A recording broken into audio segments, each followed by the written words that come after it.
Hi guys, কেমন আছেন? শুভ সকাল।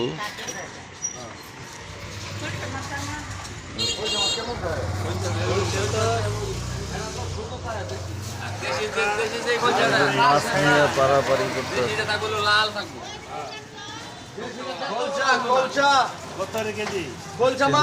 দোকানের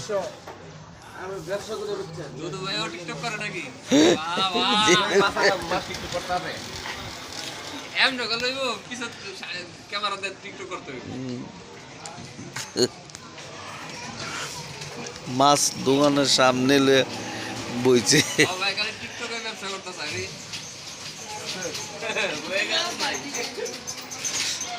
টিকটক করি, টিকটক বড় টিকটক।